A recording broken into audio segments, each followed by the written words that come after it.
Our candidate number one, Daga Monte Carlo.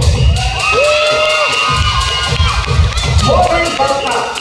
This represents that Rosario Cavite is a place where people get opportunities of the best cultures and rich culture that can help them explore and navigate deep down the unknown water. Salabot uses to protect people from the heat of the sun, coastal wind, and rainwater. It also symbolizes the traditional Filipino heroes as they struggle to fight for independence. Thus, it has significance to people of Rosario Cavite as it protects them from the condition. Lambat, or fishing net is considered the bridge between the fisherman and ocean. This also symbolizes that Rosario Cavite is a place where the ocean water is rich in natural marine sources that helps the people.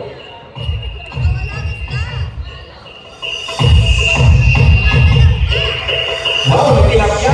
May ulam na naman mamaya.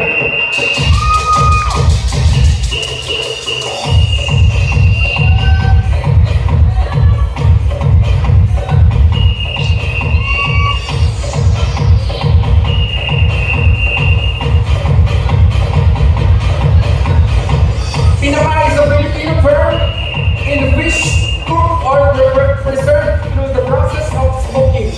And it's a nature delicious in the Philippines, and it's often made from black beans cod, and also known as the galunggong or the milky fish rice, and nautically known as bangus. It is hereby declared that the municipality of Rosario in province of Cavite as the tinapa capital of the Philippines. Her costume is designed by Octajani ST. Alam pa naman natin, our candidate number one, Miss Daga Monte Carlo.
Once again, please all welcome our candidate number one.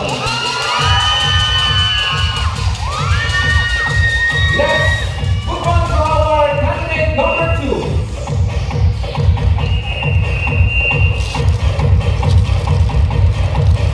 Miss Chanel Sikat. Pantomina. Pantomina is a live dance of Bicol, from the smallest sitios and barangay to the hometown centers Camarines Norte, Camarines Sur, Albay, Sorsogon, to the island provinces of Catanduanes and Masbate. Fiestas, birthday, Christmas parties, baptism, homecoming, graduation, reunions, even dream session, and most especially wedding receptions are the complete without inevitable pantomina. Before the coming of the Spanish colonized, this people dance was known as the Sinalampati or dance of the doves, because it's a mix of the courtships and love-making. The doves.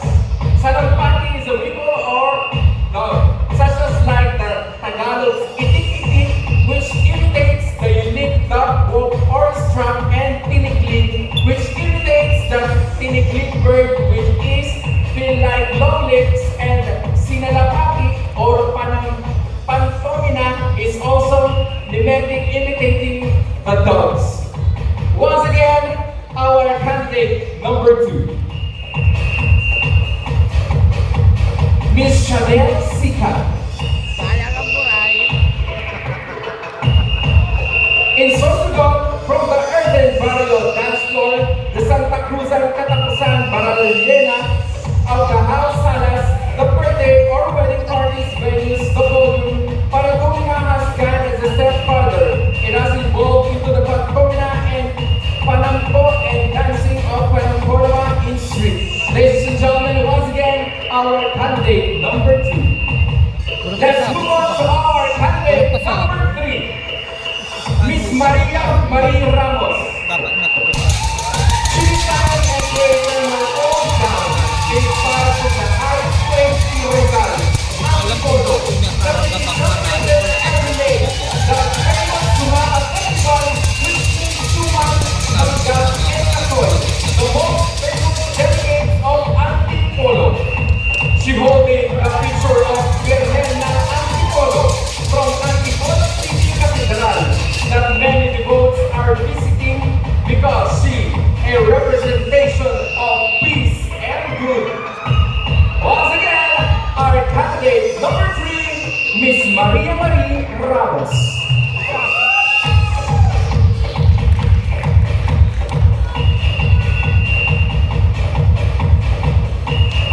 Let's move on to our next candidate. Candidate number 4, Miss Remarks Selma.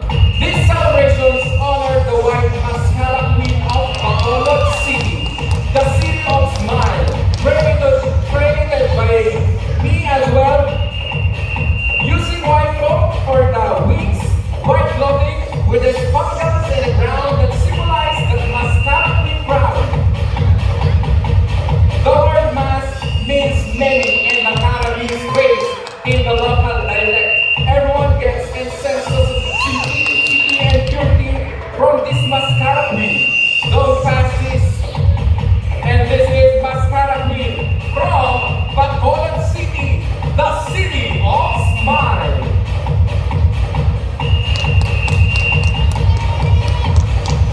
Sayang ang buhay. Di ko naabot.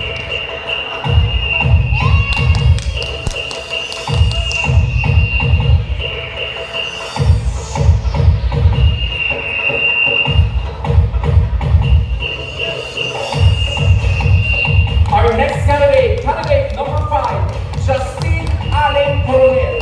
This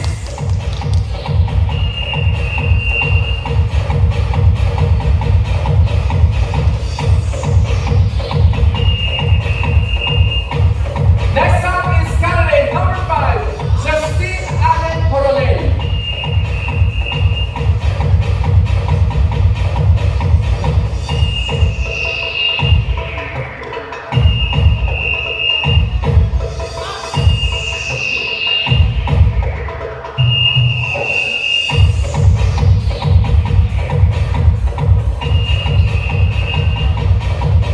Justine Allen Coronel. This national costume is inspired by the national hero Lapu-Lapu during the Battle of Mactan to protect our homeland. This is made with recycled materials and designed with beads. The color choice represents peace and harmony. The cape represents freedom. Sword and shield represent the strength of true warrior. Once again, our candidate number 5, Miss Justine Allen Coronel.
Ahumado from Pangasinan Province.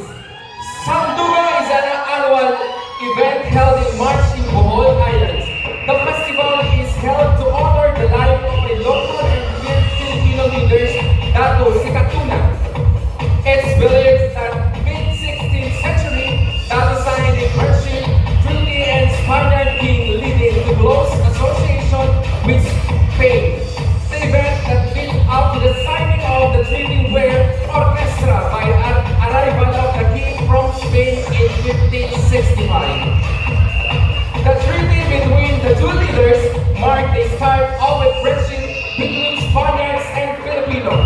Today, the festival kicks off the earth in the month of March, but it's important to note that the street dancing contest that characterized Santugo were altered and consist with the July festival. The fiesta kicks on the first day of July and it lasts whole month, giving you plenty of time to visit and enjoy the celebration. Once again, our candidate number 6. Let's move on to our candidate number 7, Queen Ashley Campolino.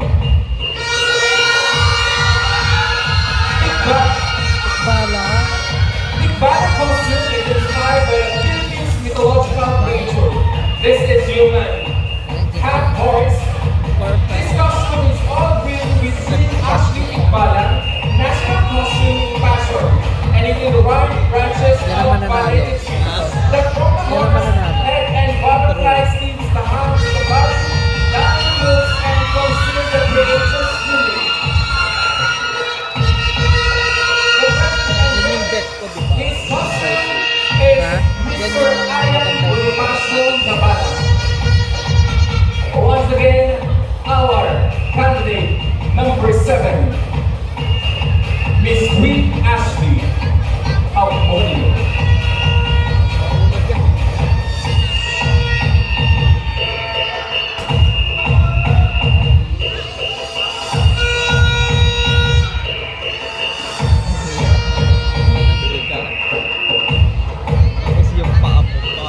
Hindi yan mabigat. Ha? Hindi mabigat.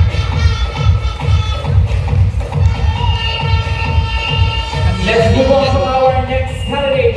Candidate number 8, Miss Cinderella.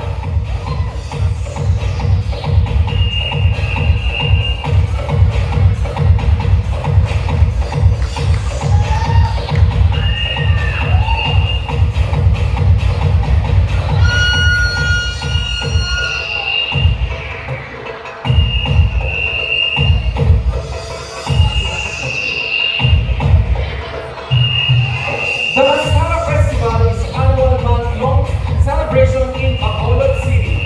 It is known for variant street dances, colorful costume, and the iconic mascara mask. It is a way to live spirit and showcase resilience, especially in the face of challenges. The festival name comes from mass, meaning the crowd, and the cara, Spanish word, from the face representing to the many faces in the crowd and the idea of a smiling. The mascara mask initially crafted from coconut husk and paper mache become a symbol of hope and resilience. Once again, our candidate number 8.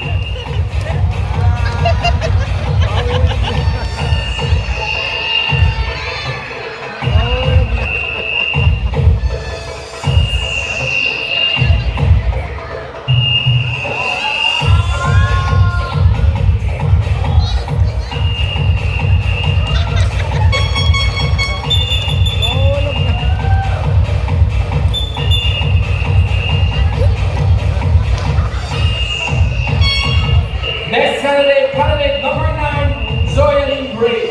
The sugarcane, a tribute of Heart of Negros Occidental, designed by Zoyalyn Gray. The historic festival costume, titled The Sugarcane, draws inspiration from the heritage, vibrant culture, and spirited people of Negros Occidental, known as the Sugar Bowl of the Philippines.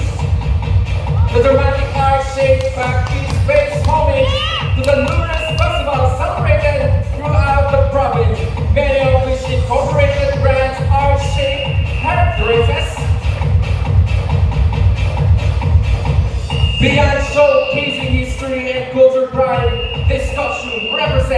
that lives in spirit, warm, generous, joyful, and always embracing the beauty of life. Lovingly crafted, the proudly designed by him and him herself, joyfully brave.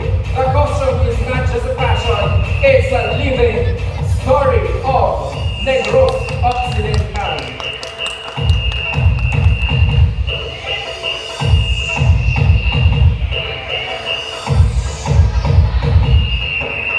Let's move on to our next candidate number 10, Tiffany Lee.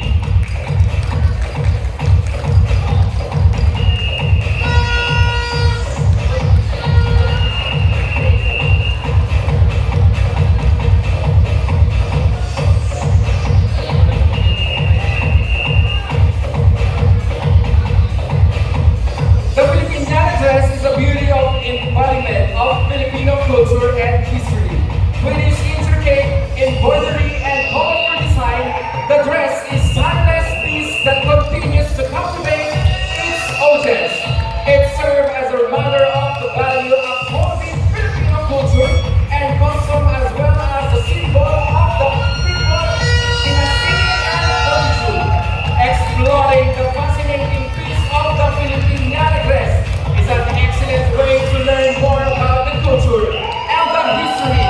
The Philippines, the intricate design and craftsmanship of each piece tells story of the tradition and heritage that is unique to the country. Once again, our candidate number 10, Miss Stephanie Lee.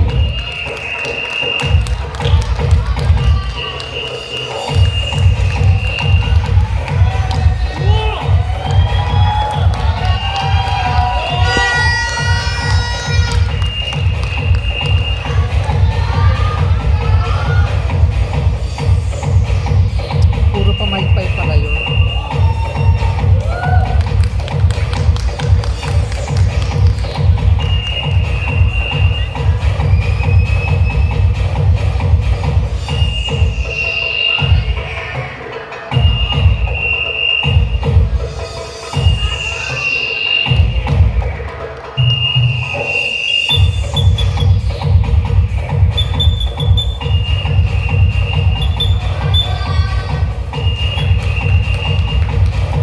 Ladies and gentlemen, please give a round of applause to Tiffany Lee, candidate number 10. Next up, Michelle Wilson,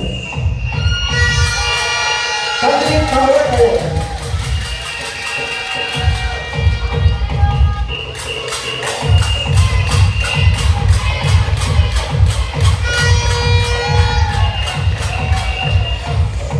Ladies and gentlemen, please welcome candidate number 11, Miss Michelle Wilson. Amongan Festival, the World Festival is also known as Amongan Festival of Nueva Vizcaya. The festival was formerly named Panagiaman. The costume symbolized good harvest and rich culture of Nueva Vizcaya. The word Amon is a Gaudam word meaning chimney coming together of gathering. Ladies and gentlemen, please welcome Michelle Wilson, candidate number 11 from Nueva Vizcaya.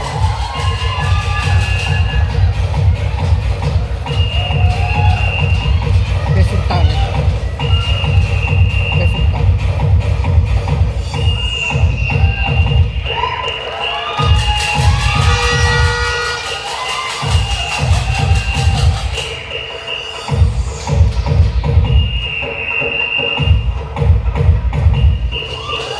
Ladies and gentlemen, please give a round of applause to Miss Michelle Wilson, candidate number 11.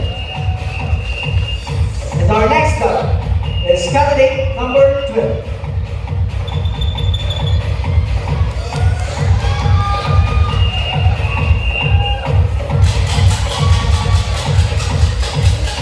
Thank you so much, candidate number 11, Miss Michelle Wilson from Nueva Vizcaya.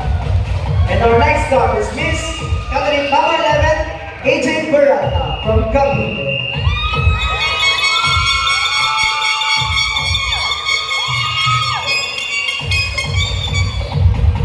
Traje de Mestiza is the national cultural school. Traje de Mestiza is called historical religious story that started Miss 1800 and popular tradition in the Philippines is modern Filipina gown with photos of Maxwell, Mercado. Skirt that symbolizes dignity, pride, and success. This Filipina gown has a fair shoulder cape with pattern embroidery, pretty laces, and Filipina sleeve with taste of beads that moves and dances while the wearer is the moving, which shows the flexibility of our modern Filipina.